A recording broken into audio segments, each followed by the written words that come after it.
কিতাব, এই কিতাবের 1934 নম্বর হাদিস। সহিহ মুসলিম সিয়াসিত্তার কিতাবের একটি কিতাব, এই কিতাবের 2666 নম্বর হাদিসে এসেছে বাবু মা ইয়াহরিমুল গীবা, গীবত যে হারাম এই ব্যাপারে একটা অধ্যায় এসেছে। সুনান তিরমিজির 1934 নম্বর হাদিস, মুসলিম শরীফের 2666 নম্বর হাদিস। হাদিসের বর্ণনাকারী হযরত আবী হুরায়রা রাদিয়াল্লাহু তাআলা আনহু। আন আবী হুরায়রা রাদিয়াল্লাহু তাআলা আনহু قال قيل يا رسول الله ما الغيبة قال ذكرك أخوك بما يكره। হযরত আবী হুরায়রা রাদিয়াল্লাহু তাআলা আনহু তিনি বলেন, রাসূলুল্লাহ সাল্লাল্লাহু আলাইহি ওয়াসাল্লামকে জিজ্ঞেস করা হলো, প্রশ্ন করা হলো, মান গীবাতু ইয়া রাসূলুল্লাহ, গীবত কি? গীবত এটা কি? আল্লাহ নবী উত্তর দিলেন, যিকরুকা আকুকা বিমা ইয়াকরাহু, তোমার ভাইয়ের সম্মুখে এমন আলোচনা করা যে আলোচনা তোমার ভাইয়ের অপছন্দনীয়, তাকে গীবত বলে।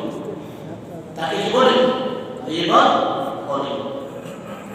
একটু আমার সাথে বলেন, গীবতের সংজ্ঞাটা যদি আপনি বুঝে থাকেন, যে আপনি আপনার ভাইয়ের এমন বিষয় আলোচনা করলেন যেটা ওনার অপছন্দনীয়, যেটা ওনার কাছে পছন্দনীয় নয়, যদিও এটা সত্য হয়।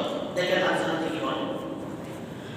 সাহাবী যিনি প্রশ্ন করেছিলেন তিনি বলেন, ক্বালা আরাইতা ইন কানা ফীহি মা আকুল, আল্লাহর হাবিব, আমি যেই কথাটার আলোচনা করেছি এই অন্যায়টা যদি এই ব্যক্তি দেখে থাকে, অর্থাৎ যার আলোচনা করেছি তিনি তো এই অন্যায়টা করেছে, এই ঘটনা সত্য, তারপর কি গীবত হবে?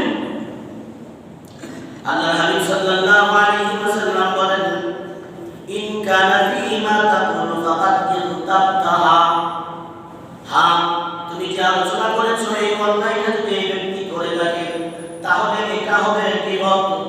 কারণ লুকালোয় তাকে তুমি আলোচনা করে সে একদিন চুরি করেছে, আজ থেকে 10 বছর পূর্বে অথবা 10 বছর পূর্বে তার মেয়ের সাথে জিনা করেছে, লুকালোয় সে বসা আছে, হঠাৎ করে তুমি তাকে বলে দিলা, এই বেটা তুই এত বছর আগে জিনা করেছিস, এত বছর আগে সুদ খাইনি, এটা তার একটা দোষ। এই যে অন্যায়ের কথা আপনি আলোচনা করলেন, আল্লাহর হাবিব বলেন, সত্য একটা বিষয় আপনার ভাইকে বলে শরম দিলেন, লজ্জা দিলেন, এটা হচ্ছে গীবত।